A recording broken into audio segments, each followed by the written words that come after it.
Sorry भाभी, वो गलती से मैं यहाँ आ गया। अरे देवर जी, सॉरी क्यों बोल रहे हो? आपका ही तो घर है, आओ ना। वो भाभी, आपके रूम में ना मेरी नोटबुक रखी थी, तो बस वही लेने आया था। अरे तो रोका किसने? आके ले लो ना जो तुम्हें चाहिए। नहीं भाभी, मैं बाद में ले लूँगा, आप कर लो, मैं जा रहा हूँ। अरे क्या हुआ, इतने क्यों शर्मा रहे हो? तुम्हारा ही घर है, आ जाओ। और वैसे भी आपके और मेरे अलावा इस घर में है ही कौन? अगर थोड़ी मेरे से बातें कर लोगे तो आपका क्या ही चला जाएगा। नहीं भाभी, ऐसी बात नहीं है, लेकिन आपको तो अच्छी तरह से पता है ना कि मेरा एग्ज़ाम आ रहे हैं, तो मेरे को उसके लिए पढ़ना है। अरे देवर जी, सारा दिन तो आप पढ़ते ही रहते हैं। और वैसे भी जरा अपनी तरफ देखिए, आपकी ना शादी लायक उम्र हो चुकी है। आओ मेरे पास बैठो, कुछ आपको शादी के बाद का ज्ञान दे दूँ। और वैसे भी आपके भैया तो यहाँ रहते ही नहीं है। अरे कभी मेरा मन भी बहला लिया करो, मैं क्या चाहती हूँ, मुझे किस चीज़ की ज़रूरत है। आओ ना। नहीं भाभी, अभी मुझे ना और कोई ज्ञान नहीं चाहिए, सिर्फ ज्ञान मेरे को मेरी पढ़ाई का चाहिए, क्योंकि एग्ज़ाम है और मुझे पास भी होना है। भाभी मैं एक काम करता हूँ, मैं चलता हूँ। तुम आओ ना, मुझे अच्छा लगेगा। नहीं भाभी, मैं जा रहा हूँ। अरे देवर जी सुनो तो।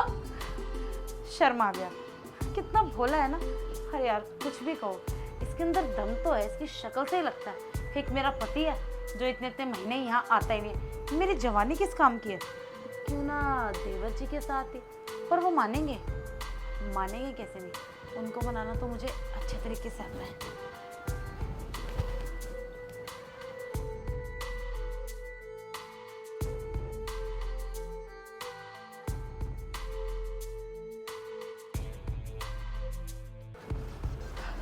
अरे देवर जी, पढ़ाई कर रहे हो? हाँ भाभी, वही कॉलेज का प्रोजेक्ट था, वही पूरा कर रहा हूँ। अरे अभी तो तुम्हें समझाया था कि तुम सारा दिन पढ़ते ही रहोगे क्या? भाभी आपने लैपटॉप क्यों बंद कर दिया? पता भी है मुझे स्टार्टिंग से स्टार्ट करना होगा। अच्छा वैसे एक बात बताओ, मेरी साड़ी कैसी लग रही है? भाभी आपकी साड़ी बहुत अच्छी लग रही है, लेकिन इसे ना ऊपर कर लीजिए, मुझे अच्छा नहीं लग रहा। अरे क्या हुआ, कुछ गंदा लग रहा है क्या? अच्छा नहीं लग रहा? नहीं भाभी, कुछ गंदा नहीं लग रहा, लेकिन मैं कह रहा हूँ ना, हाँ अब अच्छे लग रहे हो, बहुत ज़्यादा अच्छे लग रहे चलो हो। लो, कर लेती हूँ। अच्छा देवर जी, वैसे एक बात बताओ, ये पढ़ाई वढ़ाई करके क्या करोगे? अरे तुम्हारी शादी की उम्र है, मैं तो कहती हूँ अच्छे से एक्सपीरियंस ले लो। अगर अपने भैया जैसे बन गए ना, तो फिर मेरी तरह ही तुम्हारी बीवी भी। समझ रहे हो ना मैं क्या कहना चाह रही हूँ? भाभी मैं आपकी ना सारी बातें समझ रहा हूँ, थोड़ा सा ना अपना दूर होकर बात करिए, मेरे को ना अच्छा नहीं लगता। एक तो आप ऐसी बातें करते हो, और रही बात शादी की, मेरे को ये समझ नहीं आता आप मेरी शादी के पीछे पड़े क्यों? अरे मुझे अभी शादी नहीं करनी है। अच्छा, मेरे को तो लगता है आपके अंदर ना वो वाली बात ही नहीं है जो एक होनहार मर्द में होती है। मतलब कैसी बात? अरे समझ जाओ, तुम मर्द नहीं हो क्या? तुम्हें पता नहीं कि मर्द के अंदर कौन सी ताकत होनी चाहिए? देखिए भाभी, आप ना मजाक बहुत अच्छा करती हैं, और आपको मैं कितनी बार बता चुका हूँ, मुझे ना ऐसे मजाक पसंद नहीं है। देखो देवर जी, मैं ना कोई मजाक नहीं कर रही हूँ, और मेरे से नहीं झूठी मूठी बातें होती ना, मैं ना सीधा बात आपको समझाती हूँ। देखो तुम्हारे भैया यहाँ पर रहते नहीं हैं, और मेरे अंदर भी कोई कमी नहीं है। मैं इतनी हॉट, सुंदर, सेक्सी, मानते हो ना? भाभी आप सच में बहुत ज़्यादा अच्छी हैं, और आप ना मेरे लिए भाभी ही हो, मैं उससे ज़्यादा आपको किसी नज़र से नहीं देखता हूँ। अरे तो मैं कब कह रही कि मैं तुम्हारी माँ हूँ या बहन हूँ? मैं भाभी ही हूँ, मुझे पता है।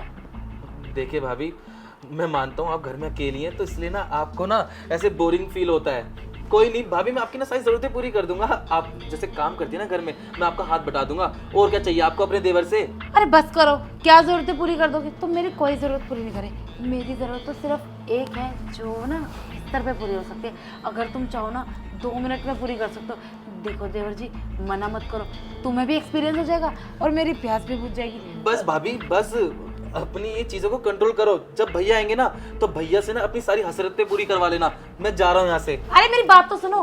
भाभी मुझे प्लीज जाने दीजिए, मुझे ना आपकी ये चीजें अच्छी नहीं लगती। अरे देवर जी, क्या यार, ये तो हाथ में नहीं आ रहा। मेरे अंदर ऐसी क्या कमी है, इसके आगे मैंने पल्लू तक उतार दिया। अरे ये सब देख के तो आदमियों से कंट्रोल ही नहीं होता, पर ये है कि मुझे लगता है ये ना मुझसे शर्मा रहा है। भाभी जो इसकी थोड़ी बहुत झिझक कर रहा होगा। कोई बात नहीं, इसकी झिझक मैं खोल देती हूँ, देखती हूँ कब तक नहीं मानता। मैं भी अपनी हसरत पूरी करके रहूंगी।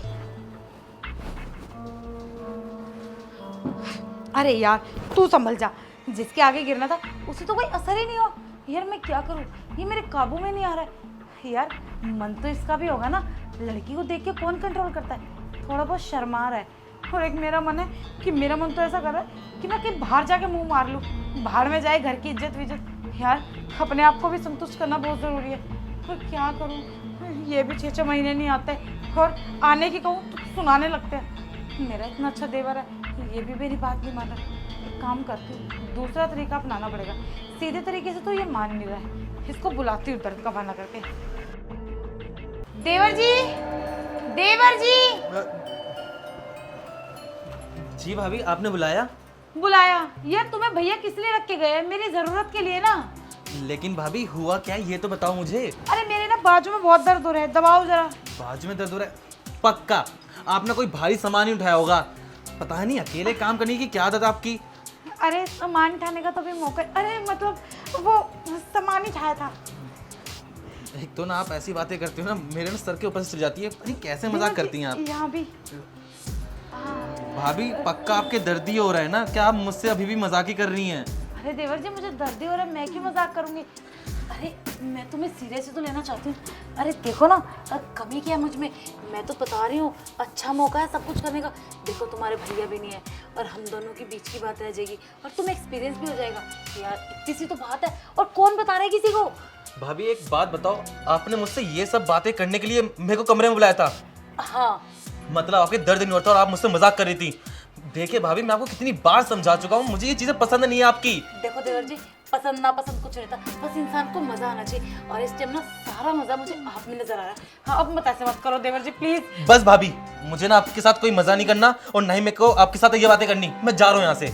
अरे देवर जी देखो ना, बहुत अच्छा मौका है, ऐसा मौका मत गो। अरे आपको पता है शादी से पहले ना सारे लड़के मुझ पे मरते थे, और अब शादी हुई है तो मेरे पति तो बाहर ही रहते हैं। यार मेरी भी कुछ जरूरत है, देखो तुम मेरी सारी जरूरत पूरी कर सकते हो, प्लीज कर दो ना।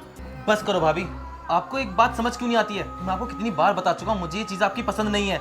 अरे भाभी और देवर का रिश्ता ना एक पवित्र रिश्ता होता है, लेकिन आपने ना उस रिश्ते को ना कलंकित कर दिया है। अरे मैं आपको ना अपनी बड़ी बहन समझता था, क्योंकि इस घर में ना एक ना औरत की कमी थी और मेरे को मेरी बड़ी बहन चाहिए थी, और आपने ना वो कमी पूरी करी। लेकिन आप ना मेरे साथ ये सब हरकतें करना चाहती हैं। अरे भाभी एक बार सोचो, अगर ये समाज में ये बात पता चलेगी, समाज वाले तो हम पे थूकेंगे ना। क्या आप यही चाहती हैं? मुझे लगता है ना ये बातें ना मुझे अपने भैया को बतानी पड़ेगी। अरे नहीं देवर जी, ये बात अपने भैया को मत बताना। देखो 6 महीने से वो घर नहीं आया ना, और मैं ऐसे अकेली, तो मैं थोड़ी बहक सी गई थी, इसलिए मैंने सोचा कि आपके साथ ये सब कर लूँ। देवर जी मुझे माफ़ कर दो, आइंदा से मैं आपके साथ ऐसा कुछ नहीं करूँगी। मुझे मेरी गलती का पश्चाताप हो गया है। भाभी मैं मानता हूँ भैया की भी गलती है कि 6 महीने से वो घर पर नहीं आया है, और आप भी अकेली रहती हैं और आपको भी वो वाला प्यार चाहिए। तो भाभी ये तो नहीं कि आप अपने देवर पे ही मुंह मारने लग जाएंगी, ये ना सबसे बड़ी गलती है आपकी। देखिए भाभी, मुझे ना सोचते भी बड़ा बुरा लग रहा है कि आपने ऐसी हरकत करी है मेरे साथ। भाभी मैं जानता हूँ कि आप बुरी औरत नहीं है, बस मैं आपसे ना यही विनती करता हूँ, आप ना ऐसी गलती मेरे साथ दोबारा मत करना प्लीज़। ठीक है देवर जी, आप जो मुझे समझाना चाह रहे हैं मैं समझ गई, आइंदा से मैं ऐसा कुछ नहीं करूँगी। भाभी मैं ना आपसे उम्मीद भी यही करता हूँ कि आप आइंदा से ऐसी गलती दोबारा नहीं करेंगी। ठीक है मैं चलता हूँ, अपना ध्यान रखिएगा। हे भगवान, ये मैं क्या करने चली थी? ये सब तो गलत है ना, देवर के साथ ये सब। शुक्र है इसने मेरी सही टाइम पे आके खोल दी, वरना तो मेरा घर ही खराब हो जाता।